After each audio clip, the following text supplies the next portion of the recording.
예, 저것도 제목이 또 안 바뀌었네요. 지난주 거를 계속 내보내고 계셔서. 그래서 우리 이제 표를 하나 먼저 잠깐 보도록 하겠습니다. 표를 하나 보시면 지금까지 지금 7대 절기 중에 앞에 네 절기를 우리가 이제 살펴보았잖아요. 근데 그 네 절기가 일종의 이제 봄의 절기 이렇게 얘기할 수 있습니다. 그리고 오늘부터 볼 내용이 바로 가을의 절기 이렇게 이제 볼 수 있는데, 표를 하나 제가 보내드렸는데 표를 하나 보여주시면 좋겠습니다.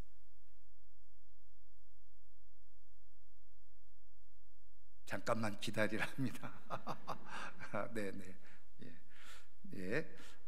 그래서 이제 봄의 절기는 우리가 이제 이미 앞에서 본 것처럼 이제 유월절을 시작으로 해서 그리고 무교절, 초실절, 그리고 이제 우리가 본 그대로 맥추절. 근데 이제 맥추절이라고 하는 말이 사실은 조금 맞지 않는다. 그래서 오히려 칠칠절이라는 말이 더 좋겠다. 이제 그 말씀을 이제 드렸습니다. 그런데 이거를 왜 이제 봄의 절기 이렇게 이제 얘기를 하느냐면, 말씀드린 것처럼 이스라엘은 그 달력을 두 가지로 쓴다고 그랬죠. 하나는 민간력, 그걸 이제 다른 말로 말하면 농사력이라고 얘기도 하고, 그런데 또 다른 하나는 종교력입니다. 종교력. 그러니까 이제 원래 사용하던 달력에다가 이제 하나님께서 이제 유월절을 시작으로 해서 종교적인 의미, 신앙적인 의미를 담아서 유월절, 애굽으로부터, 이집트로부터 해방되어진 날을 기념으로 해서 그걸 어떻게 해요? 1월로 잡으라는 거죠. 그래서 이제 유월절은 민간력으로 하면 7월 달이고 종교력으로 하면 어떻게 해요? 1월 달입니다. 그런데 이것이 지금의 우리가 사용하는 지금 현재 달력 있잖아요. 이제 태양력이라고 하는데, 태양력으로 따져보면 그것이 3월 혹은 4월 정도가 돼요. 그러니까는 6월절이 3월에서 4월 정도 그렇게 됩니다. 그래서 이제 봄의 절기라 이렇게 이제 이야기를 하는 거죠. 그래서 말씀드린 것처럼 우리가 이제 이미 앞서 배운 것처럼 이제 6월절이 되어질 때에, 그때가 이제 우리가 3월, 4월, 근데 예수님께서 바로 그때 잡히셔서 십자가에 죽으시고 했잖아요. 그래서 그걸 조금 정리해 놓은 건데, 좀 글자가 보이시나요? 잘 보이시나요? 예, 요거는 2022년도 거예요. 그래서 2022년도. 그래서 여기 6월절 해가지고 패스오버, 히브리어 발음으로는 이제 페사흐 배웠죠. 그래서 유대력으로는 1월 14일인데, 이게 유대력이라는 게 말씀드린 것처럼 종교력을 얘기하는 겁니다. 그래서 농사력으로는 당연히 어떻게 요 옆에 하나 더 만들었으면 좋았을 텐데, 농사력으로는 민간력으로는 7월 달이 되죠. 7월 달. 자, 그래서 2022년도에는 이제 유대인들이 2022년도에는 4월 15일 날 이 유월절을 지켰다는 겁니다. 그러니까는 이게요, 그냥 구약 시대만 있는 게 아니라 지금도 정통 유대인들, 꼭 지금 정통 유대인들만이 아니라 유대인들은 이 절기를 우리나라 지금 뭐 설날, 뭐 추석 이런 거 지키듯이 그대로 여기 다 지키고 있는 겁니다. 그래서 우리가 이제 마지막에 우리가 이제 여기 그 초막절, 이제 장막절이라고도 하는데, 요때도 이제 그 제가 사진을 하나 이제 보여드리기도 할 텐데, 지금도 그 이 장막절, 초막절이 되어지면 실제로 도시 내에 이런 것들을 다 만들고 온 가족들이 거기에 들어가서 일주일 동안 생활을 그렇게 이제 합니다. 나중에 제가 사진도 한번 보여드릴 텐데, 자, 그리고 이제 그 다음에 우리가 무교절이죠. 그래서 14일 다음 날 15일부터 21일까지.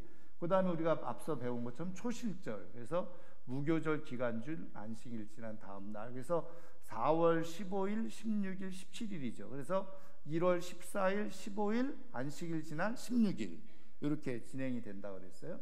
자, 그 다음에 77절이라고 이렇게 딱 했죠. 샤봇. 그래서 초실절부터 7주 50일째 맥추절이라고도 하고 오순절이라고 한다. 그래서 요 앞에 요 네 절기를 봄의 절기, 또 좀 더 정확하게 구체적으로 말하면 요 앞에 세 개를 봄의 절기 이렇게 시작을 하고, 자, 그다음에 오늘 우리가 배울 게 이제 나팔절입니다. 나팔절인데 히브리어로 로쉬 하샤나라고 그래요.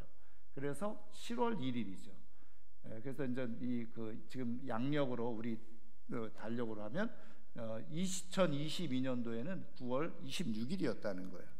그러니까 이제 요 어간에 이제 그 로쉬 하샤나가 시작되는 거죠.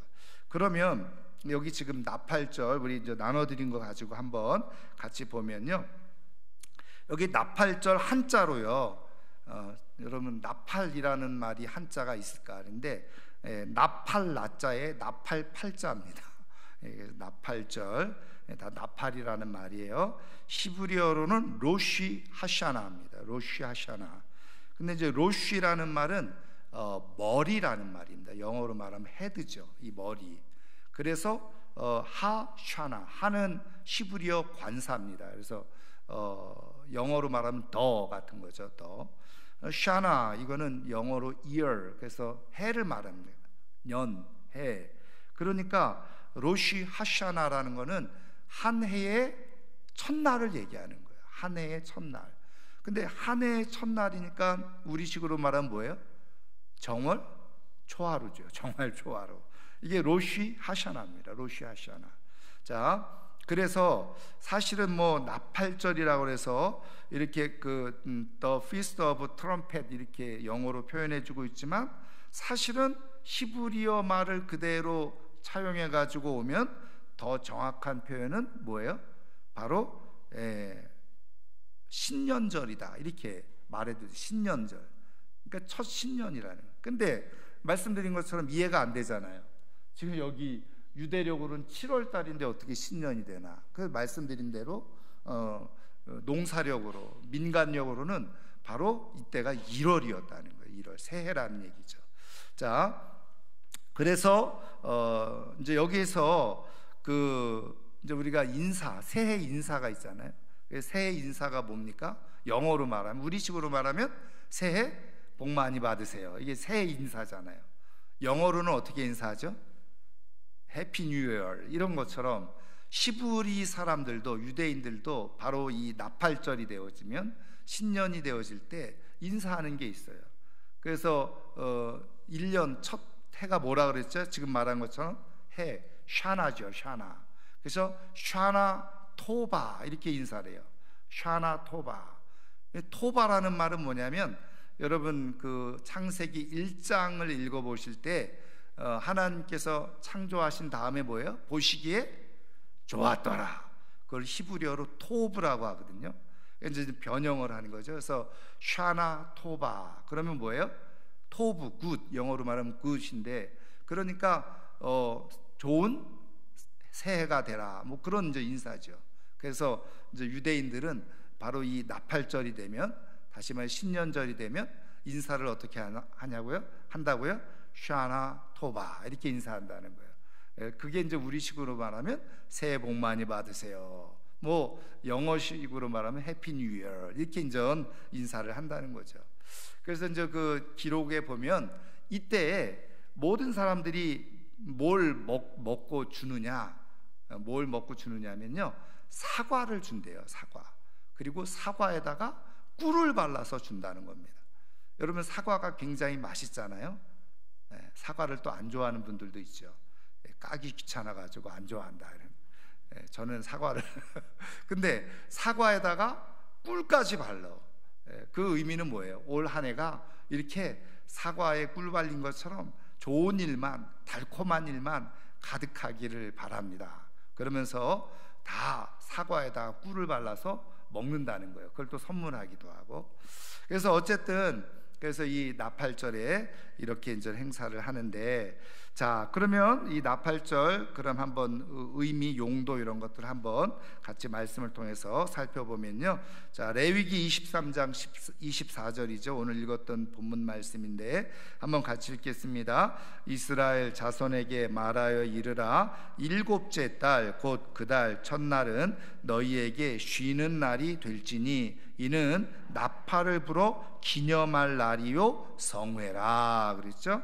그래서 일곱째 달 곧 그 달 첫날, 그래서 쉬는 날, 안식일인 거죠. 그래서 이제 쉬는 날이라고 이렇게 표현을 해주고 있지만 사실은 안식일입니다. 그래서 나팔을 불어 기념을 해라 이 날을.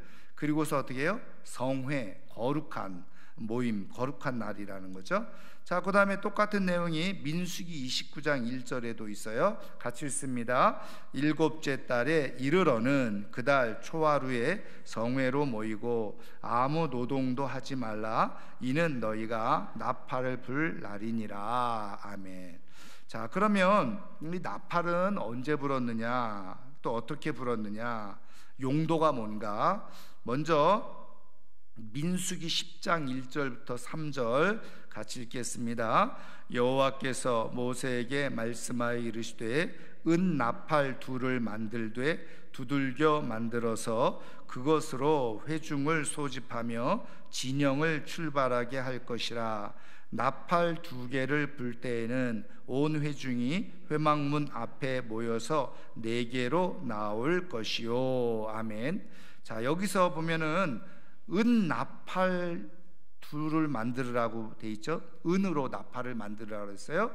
그래서 이거는 히브리어로 하초츠라라고 해서 트럼펫을 얘기해요. 그래서 모양도 우리가 말하는 것처럼 진짜 나팔 모양으로 이렇게 이제 만들어진 거죠. 그런데 사실 우리가 이제 나팔절에 부는 이 나팔은 조금 다릅니다. 요거는 여러분 아시는 것처럼 쇼페르라고 해서 양각 나팔이에요.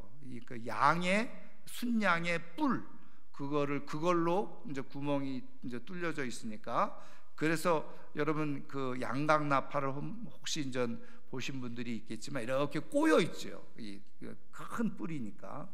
그래서 이거는 트럼펫은 이렇게 긴 그냥 모양이라고 한다면, 이제 이 그 양각 나팔은 이렇게 꼬여 있어요. 그래서 그게 이제 금관악기로 변형되어진 게 호른이죠. 호른. 이렇게 이제 둥그렇게 휘어져서 부는 거죠. 그러니까 조금 다르긴 해요. 그렇지만 어쨌든 이 나팔을 사용해서 이렇게 이제 이용을 해가지고 여러 가지 신호를 이렇게 이제 보냈다는 거예요. 그래서 첫 번째는 뭐냐? 바로 회중을 소집할 때, 여기 지금 말씀에 나와 있는 것처럼 그 나팔 두 개를 만드는데 두 개를 동시에 불어요. 그러면 온 회중이 어떻게 해요? 회막문 앞에 모여서 네 개로 나올 것이요. 그러니까 모세 앞에, 그러니까는 뭔가 모든 백성들에게 무엇인가 하나님의 말씀을 전달하려고 할 때 나팔 두 개를 불어서 그래서 소집을 했다는 겁니다. 그러니까 이제 여기에서 의미하는 바가 뭐예요? 여기 하나님의 말씀을 전하기 위해서, 전달하기 위해서 나팔을 불었다는 거죠. 그래서 나팔을 불게 되어지면 당연히 어떻게 해요? 나팔 소리가 나면은 모든 진영에 있었던 백성들이 다 그 나팔 소리에 당연히 귀를 기울여야 되는 게 정상이에요. 왜요? 지금 어떤 신호를 보내고 있나? 그러니까 그 나팔 소리를 잘못 듣거나 듣지 못하면 어떻게 될까요? 거기에 따르는 여러 가지 신호를 캐치하지 못하는 거죠. 그러다 보면 다른 사람들, 예를 들면 모여야 되는데 모이지 않는다거나 그런 일이 이제 일어나게 되어지는 거죠. 그러니까 이 나팔 소리에 사실은 집중을 해야 되는 거예요. 나팔 소리가 나면 집중을 해야 되는 겁니다.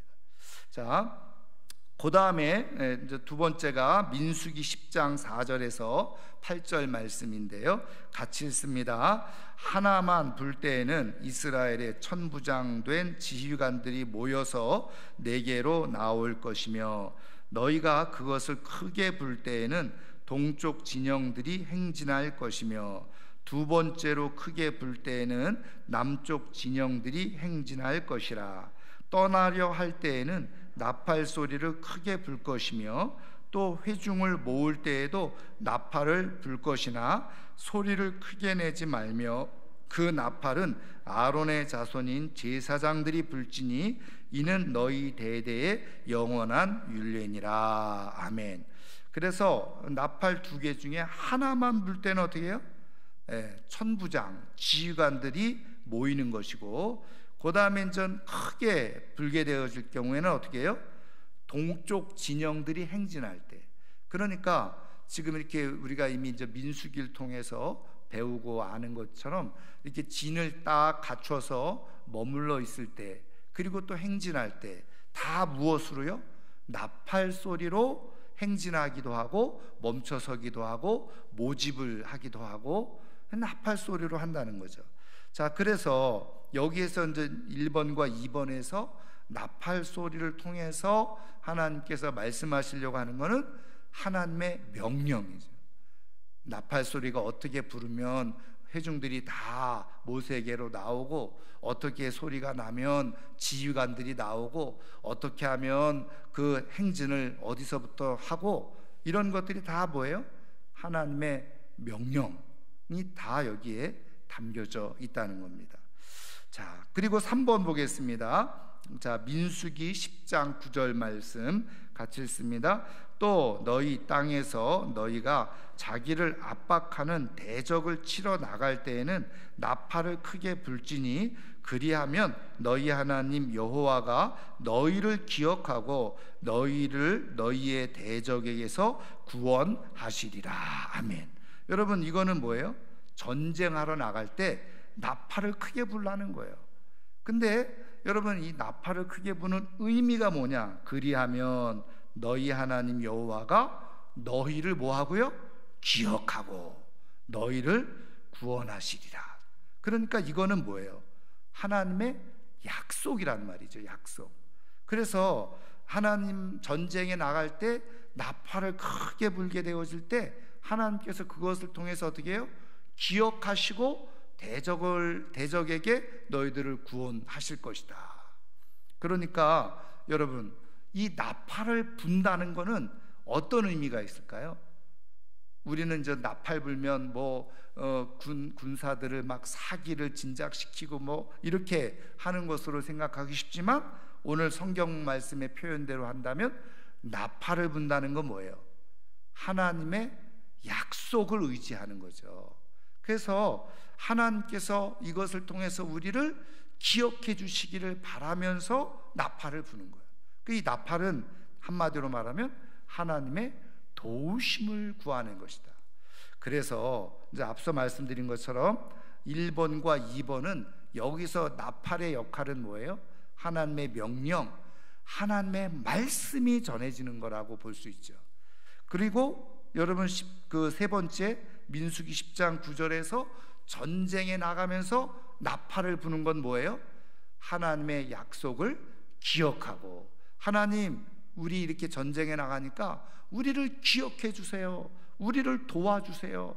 그러면서 그 나팔의 역할이 뭐예요? 하나님 앞에 마치 기도하는 것, 하나님의 기억을, 하나님의 도우심을 구하면서 마치 기도하는 그런 의미의 나팔 소리, 그것이 바로 이 전쟁에 나갈 때 그 내는 나팔 소리였다는 거예요. 자, 그러니까 자 보세요. 이 나팔을 통해서 지금 우리가 정리해 보면 하나님께서 우리 인생 가운데 출발해라, 멈춰서라, 너희들이 어떻게 모여라, 이것을 하나님이 말씀해 주시는 하나님의 말씀의 통로가 나팔이죠. 그 다음에 거꾸로 어떻게 해요? 하나님을 향해서 우리가 나팔을 불 때에 하나님께서 우리를 기억해 주세요 라고 하는 의미, 하나님의 약속을 의지해서 하나님께 도움을 구할 때 그런 나팔을 사용했다는 겁니다. 그런 의미에서 하나는 하나님의 말씀을 우리가 듣고 순종해야지만 살아갈 수 있는 거예요. 또 하나는 하나님 앞에 기도를 드리는 거예요. 하나님, 우리를 기억해 주세요. 그러면서 기도를 드리는 거예요. 그게 바로 영적 나팔이에요. 여러분, 그런 의미에서 우리 하나님께서 오늘 이 시대에 영적 나팔을 우리에게 주고 계시다는 거예요. 뭐예요? 하나님의 말씀과 그리고 기도예요. 그래서 이 두 가지 나팔이 잘 선용되어지고 활용되어질 때 우리는 하나님의 말씀을 따라 흐트러짐이 없이 반듯하게 목적하는 데까지 온전하게 이룰 수 있고, 하나님의 음성을 들을 수가 있고, 또 때로는 우리가 힘들고 어려울 때, 도움을 구할 때 기도의 나팔을 이렇게 울리게 되어질 때 하나님은 약속을 기억하시고 우리를 도우시는 그런 은혜의 역사가 있게 되어진다는 거예요.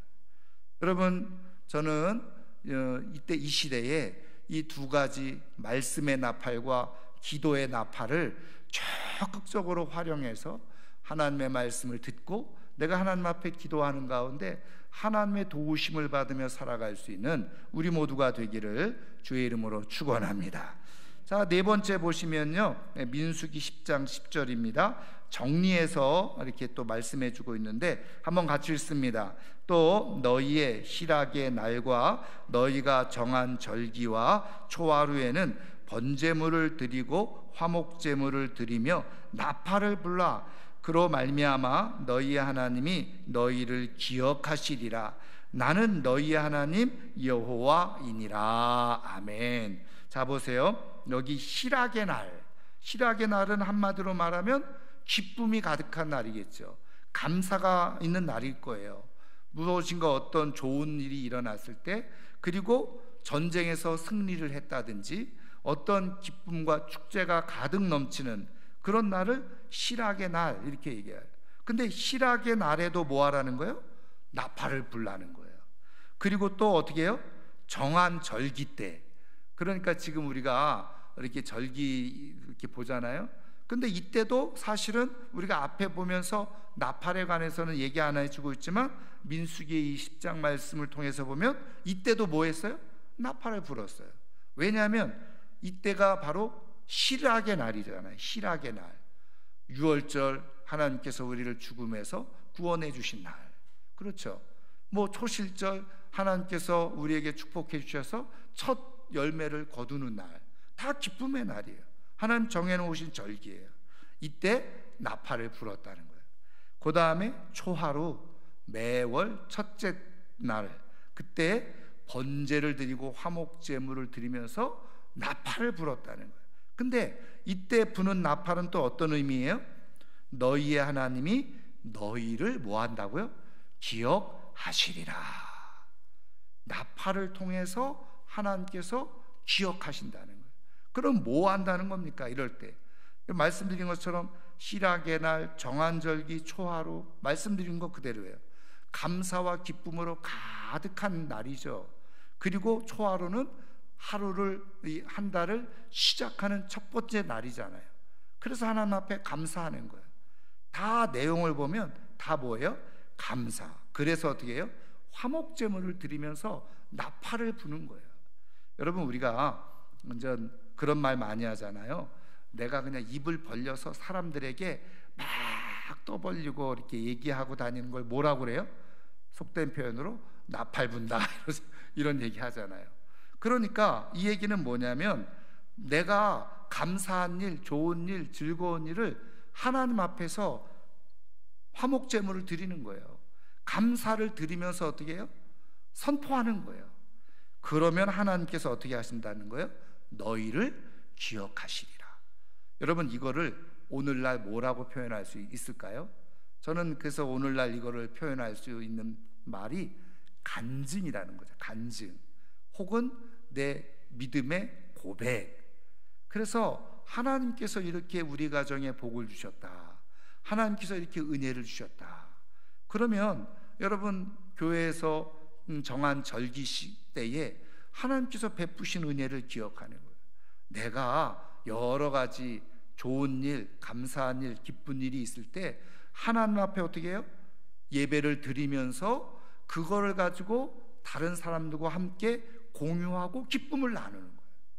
여러분, 사실은요, 우리 사회에서 가장 어떻게 보면은 조금 표현이 이상합니다만은 안 좋은 것 중에 하나가 뭐냐면 좋은 거를 막 떠벌리는 것처럼 그 흔히 말하는 자랑질하는 것, 이런 것이 안 좋은 거라고 우리가 많이 생각을 하잖아요. 물론 그것이 자기를 자랑하고 드러내기 위해서는 안 좋은 것일 수 있는데, 그것을 오히려 하나님을 높이고 하나님께 영광 올려드리는 고백이라고 한다면 하나님은 그걸 기뻐하시는 거예요. 그래서 하나님께서 베푸시는 이 기쁨, 축복, 은혜, 이것을요 나누고 그리고 자랑하고 전하는 것에 대해서 전혀 부끄러워할 필요가 없습니다. 제가 오늘 잠깐 전 신문을 보니까, 여러분 우리나라에 이제 흔히 말하는 백만장자가 얼마나 되냐, 뭐 억만장자가 얼마가 되냐, 이렇게 이제 그런 통계가 이제 나왔더라고요. 그런데 이제 그런 통계도 통계지만 이제 흔히 말하는 우리 이제 사회의 그 허리를 구성하고 있다고 하는 중산층, 그렇죠. 그래서 건강한 나라, 그 건강한 그 국민들은 이 중산층이 이제 두터운 거죠. 예. 그래서 이제 중산층, 우리나라의 그 측정하는 방법이 두 가지인데, 하나는 뭐냐면 이제 사람들의 수입을 1번부터 끝번까지 순위를 쭉 수입을 나열하는 거예요. 나열해서 중위, 그러니까는 가운데 임금이죠. 가운데 임금을 가지고 그 상하를 측정을 해서 중산층 이렇게 이제 계산을 하는데, 저도 이제 잘 몰랐는데 그 내용 보니까 국가를 경영할 때 포커스를 어디에 맞춰야 되느냐, 이 중위 중산층에 포커스를 맞춰서 거기에 밑에 있는 사람들을 그 위로, 중산층 위로 끌어올리는 그런 정책을 펴야 된다는 거예요. 그래서 중산층이 두터워야지 그게 건강하고 건전한 나라다. 근데 이제 이게 그 중산층에 그게 표가 있더라고요. 근데 이제 거기서 이제 이야기하려고 하는 건 뭐냐면, 우리나라 사람들은 그럼 중산층을 스스로 어떻게 생각하고 있느냐, 이제 이거는 그것과 다르게 객관적으로 수입으로 나타난 것과 다르게, 이 사람은 중산층에서도 그 임금 차이가 있으니까 상중하가 있을 거 아니에요. 근데 이 사람은 중산층의 상위 그룹에 있어요. 이게 이제 표현은 예를 들면 월급 한 700만 원 받는다. 근데 이 사람은요 자기가 중산층이라고 생각하지 않는다는 거예요, 우리나라 사람들은. 그리고서 자기는 그 월급 700만 원 받으면서 하층민이라고 생각하고 있다는 거예요. 이게 우리나라 사람들이 가지고 있는 심각한 문제라는 거죠. 그러면 700만 원 이하 받는 사람들은 도대체 어떻게 되는 거예요? 그리고 심지어는요, 예를 들면 상위 20% 내에 들어가는 사람들을 이제 상층이라고 이제 얘기를 하는데, 그 상층에 살아가고 있는 사람들조차도 자기가 상층에 있다라고 생각하지 않는다는 거예요. 그래서 어느 정도 돼야지 흔히 말하는 상류층이냐 이렇게 얘기했더니, 그거를 따져봤더니 2% 안에 들어야지 우리나라 사람들은 상류층이라고 생각한다는 거죠. 제가 이제 뭘 얘기하려고 하냐면, 그러다 보니까 어떻게 할까요? 당연히 감사가 없는 거예요. 그렇잖아요. 월급 700만 원 이상 받으면서도 나는 중산층도 안 돼, 이렇게 생각을 하고 살아가니까 무슨 감사가 있겠어요? 감사가 안 되는 거예요. 월급 700만 원을 받아도 1000만 원을 받아도 나는 중산층도 안 되는 사람이야, 이렇게 생각하고 살아가니까, 여러분 이게 사실은 어떻게 보면 우리나라가 가지고 있는, 우리나라 사람들이 국민들이 가지고 있는, 저는 불행한 감정이라는 생각이에요. 불행한 감정. 그러니까 충분히 그런 하나님으로부터 받은 그런 복이 있음에도 불구하고 자꾸 상대적으로, 그러면은 왜 그렇게 생각할까요? 텔레비전을 너무 많이 봐서 그래요. 왜요? 텔레비전 나오는 집들은 하나도 안 좋은 집이 없어요. 그렇잖아요. 거기에 나오는 차들은 하나도 안 좋은 차들이 없어요. 그러니까 그런 것만 다 보다 보니까 상대적으로 아무리 많이 가져도 나는 하층민인 것처럼 생각되어지네요. 그게 사실은 어떻게 보면 병 들어가는 사회이죠. 병 들어가는 사회. 그 얘기는 뭐냐면 그런 것을 자꾸 봄으로 인해서 정상적인 생각과 판단을 못하게 만들어버려요. 그러다 보니까 자꾸 불만만 증폭되는 거죠. 그렇죠? 감사는 없고 불만과 원망만 증폭되어져요. 그래서 제가 깜짝 놀란 게 뭐냐면 이 우리나라의 그 중위 그룹, 월급의 중위 그룹이요 어떻게 되는지 아세요? 167만 원에서 400만 원 사이예요. 그게 중위 그룹이에요. 근데 우리가 흔히 말하는 지금 4인 기준으로 해서 생활비가 200만 원 이상이잖아요. 근데 그것도 못 받는 사람들이 중위 그룹에 있다는 거잖아요. 그러니까 중산층이 쉽게 얘기하면 월급으로 따지면 167만 원에서 400만 원 사이에 받는 사람이 우리나라의 중산층이라는 거예요. 그런데 감사가 없는 거죠. 감사가 없어. 왜? 700만 원 받아도 하층으로 생각하니까. 그러니까 뭐 200만 원, 300만 원 받아도 이게 다 하층인 거야. 더 하층이죠. 더. 어쨌든 제가 말씀드리려고 하는 것, 이게 그대로 우리의 신앙에도 영향이 돼. 기쁜 게 없어요. 희락의 날이 없어. 감사가 되지 않아요. 그런데 하나님은 말씀드린 것처럼 우리를 기억하시는 중요한 방법이 뭐라는 거예요. 하나님이 어떤 사람을 기억하신다? 말씀드린 것처럼 이런 기쁨의 날, 하나님께서 정해주신 날, 이런 날에 하나님 앞에 예배를 드리면서 나팔을 부는 사람, 그것을 간증하고 시인하고 고백하는 사람, 그것을 사람들 앞에 나타내는 사람, 이런 사람들을 하나님은 어떻게 해요? 기억하시리라. 기억하신다는 거예요. 여러분, 오늘 이 시대에 우리의 불행은 뭐냐? 이렇게 하나님이 기억하시겠다라고 분명하게 말씀하시는 것을 우리는 하나님이 기억하시도록 안 하고 있다는 거잖아요. 저는 매일매일이 여러분들의 나팔절이 되기를 주님의 이름으로 축원합니다. 그래서 입을 열어서 하나님께서 베푸시고 우리에게 부어주신 은혜들을 감사하고, 또 부모님에게 감사하고, 또 자녀들에게도 감사하고, 남편에게, 아내에게 매일매일 나팔절이 돼야 돼요. 그래서 감사해야 돼요. 그럼 누가 기억하신다고요? 하나님이 기억하시리라. 여러분, 하나님이 기억하시는 게 가장 큰 축복이잖아요. 여러분, 하나님 앞에 열심히 감사의 나팔을 불어서 하나님께서 정말 기억하시는 복된 인생이 꼭 되기를 주님의 이름으로 축원합니다. 자, 그러면 이 나팔절의 규례는 뭐냐? 자, 민수기 29장 1절부터 6절, 좀 길지만 같이 읽겠습니다. 일곱째 달에 이르러는 그달 초하루에 성회로 모이고 아무 노동도 하지 말라. 이는 너희가 나팔을 불 날이니라.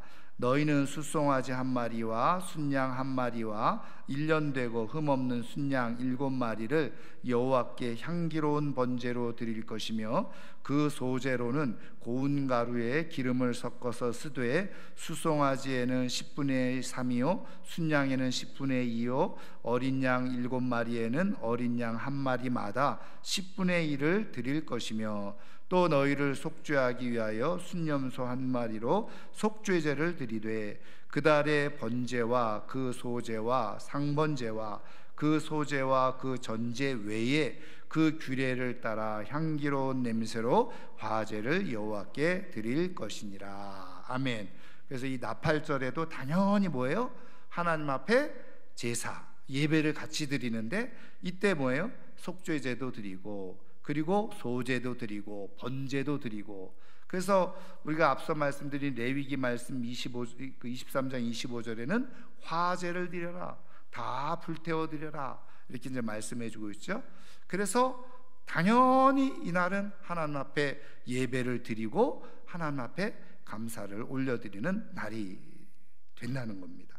자, 그러면 마지막으로 이 나팔절과 그리스도는 어떤 관계가 있느냐? 자, 마태복음 24장 30절에서 31절 같이 읽습니다. 그때에 인자의 징조가 하늘에서 보이겠고 그때 땅의 모든 족속들이 통곡하며 그들이 인자가 구름을 타고 능력과 큰 영광으로 오는 것을 보리라. 그가 큰 나팔 소리와 함께 천사들을 보내리니 그들이 그의 택하신 자들을 하늘 이 끝에서 저 끝까지 사방에서 모으리라. 아멘. 여러분, 이 말씀 마태복음 24장은 종말에 대해서 예수님께서 친히 제자들에게 미리 가르쳐 주신 말씀이 마태복음 24장이잖아요. 근데 이때에 우리 주님께서 큰 영광으로 오실 때 어떻게 해요?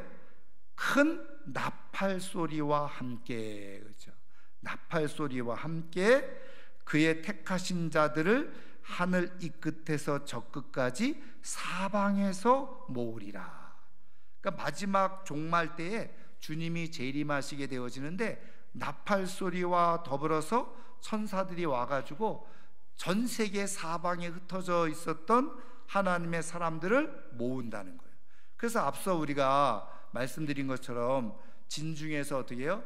나팔을 불 때에 사람들이 그 나팔 소리에 따라서 그 모세 앞으로 회중들이 다 모여드는 것이잖아요.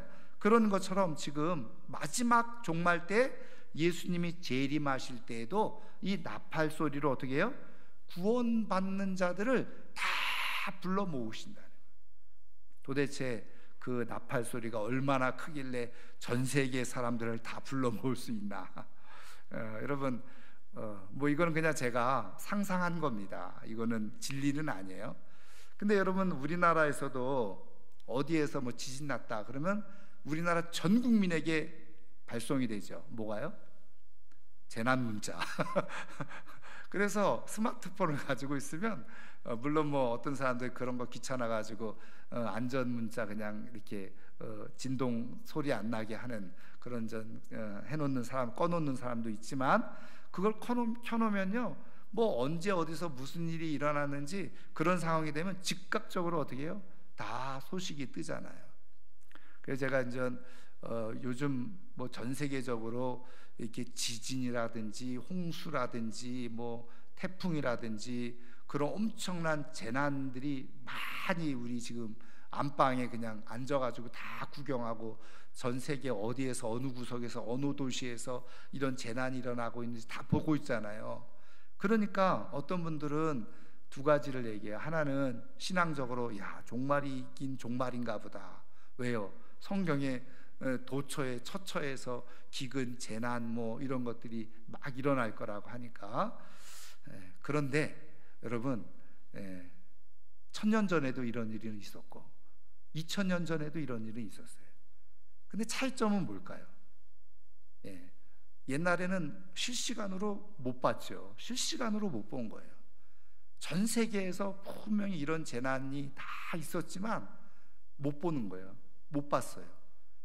그런데 또 하나는 이거는 이제 기후학자들이 얘기하는 거예요. 기후학자들. 여러분, 지금 이제 이게 기후학자들도 딱 두 부류로 나눠진 거 아시죠?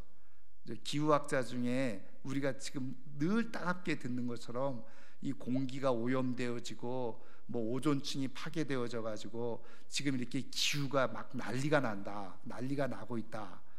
그래서 막 지금 뭐 탄소 줄여야 된다 그러고 막 난리를 치잖아요. 그렇게 말하는 기후학자가 있어요. 이 사람도 전문가죠. 근데 똑같은 기후학자인데 이 전문가인데 이 사람들, 이런 부류의 사람들은 뭐라고 얘기했는지 아세요? 다 이거 거짓말이라는 거예요. 쉽게 얘기하면 기업이나 이런 데서, 그리고 권력 잡은 사람들이 그런 거를 이용해 먹으려고 다 이렇게 만들어낸다는 거예요. 이 사람들 이쪽에서 하는 얘기는 어떤 얘기냐면, 이거는 지구가 지금 존재하는 그 순간부터 계속 일어났던 일이라는 거예요. 이게 지금 최근에 와서 뭐 공기가 오염되고 환경이 파괴돼서 이런 일이 막 일어나고 있는 게 아니라 기록에 없었고 그리고 우리가 몰랐을 뿐이지 계속 일어나고 있었다는 거예요.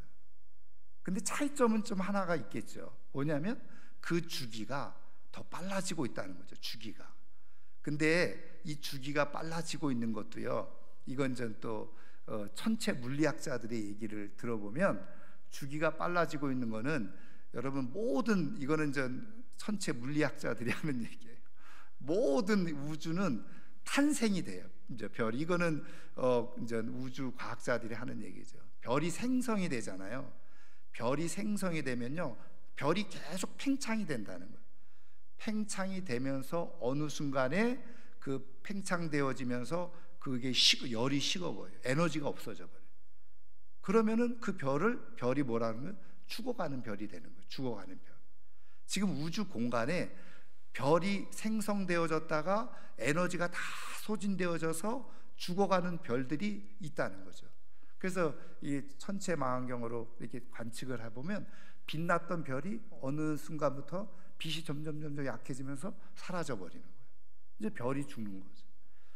이제 이거는 우주 그 천체 물리학자들의 얘기인데, 이제 이 태양계도 그런 과정을 지금 밟아가고 있다는 거예요.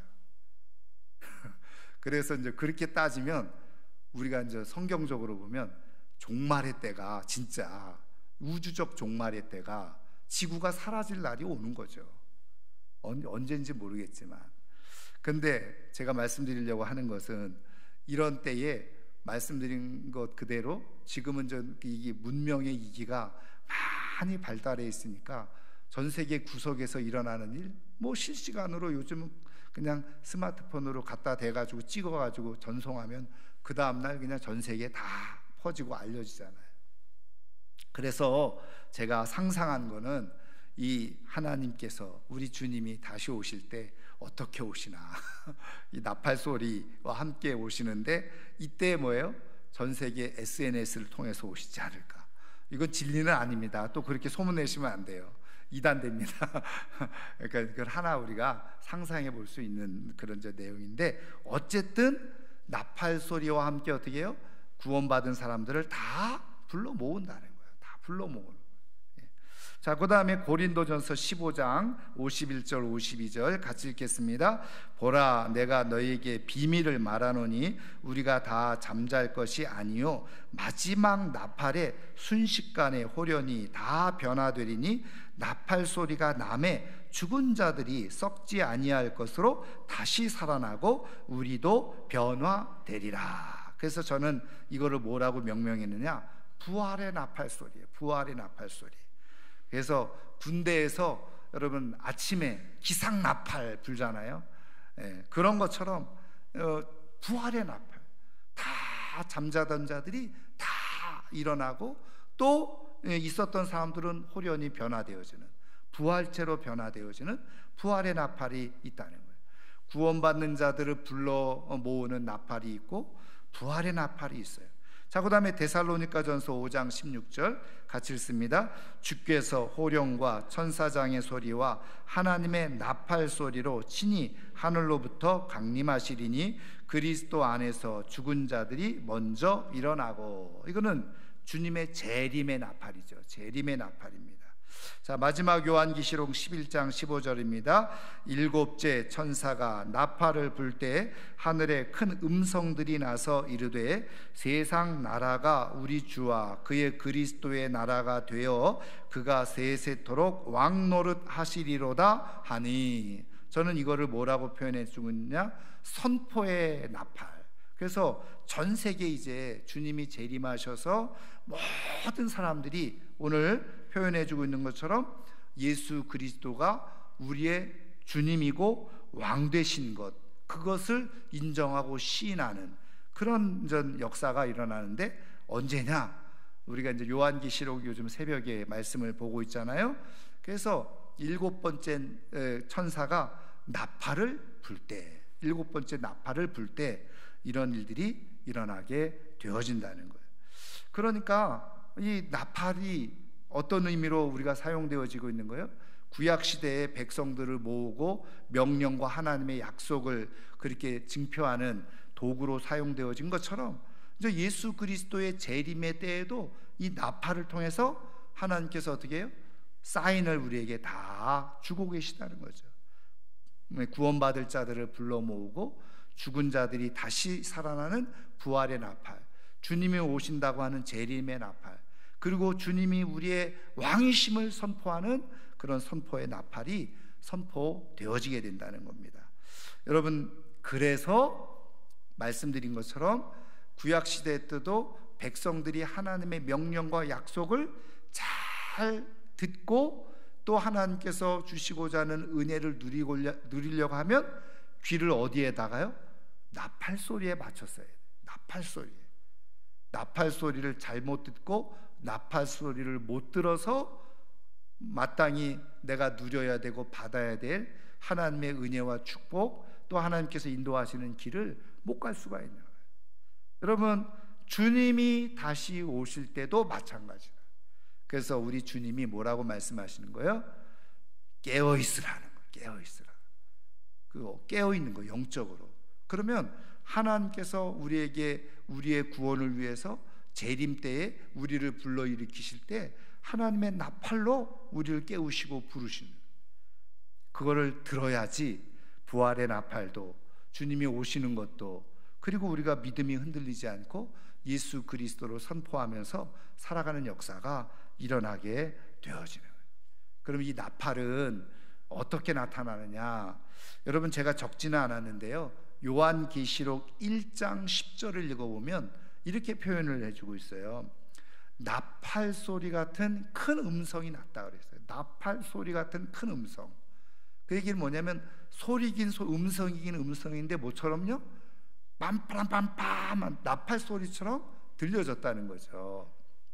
여러분, 사도 바울이 부활하신 예수님을 만날 때도 한번 여러분 성경 말씀을 가만히 보시면요, 천둥 소리가 났다는 거예요.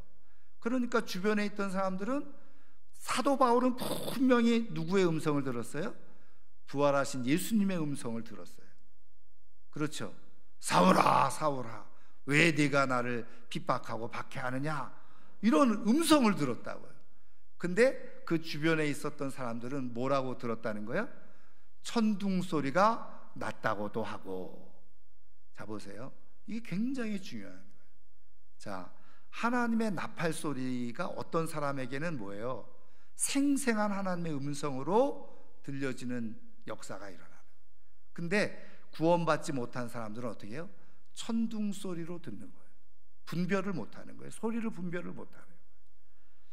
저는 우리가 늘 깨어서 기도하는 가운데 마지막 때에 이 하나님의 나팔 소리가 내 귀에 정말 선명하게 주의 음성처럼 들려지는 은혜가 있도록 여러분 기도하시기를 주님의 이름으로 축원합니다. 그때 우리가 부활이 되어지고 함께 모여지게 되어지고 그리고 하나님의 영광에 함께 참여하게 되어지네요. 여러분, 이스라엘 백성들이 그 진 가운데 하나님께서 그 제사장들을 통해서 나팔 소리가 선포되어졌을 때 움직이기도 하고 모이기도 하고 전달받을 걸 하나님의 음성을 제대로 듣기도 하고 또 기도하기도 하고, 그래서 하나님을 경험했잖아요.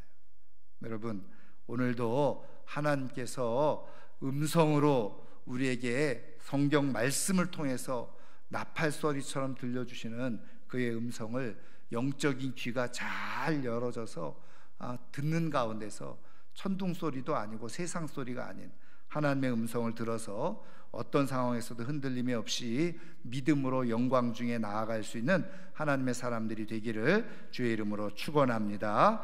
오늘 말씀을 생각하면서 우리 한번 같이 기도하기를 원하는데요, 오늘도 하나님은 우리에게 영적인 나팔 두 개의 나팔을 주셨다고 그랬죠. 하나는 뭐예요?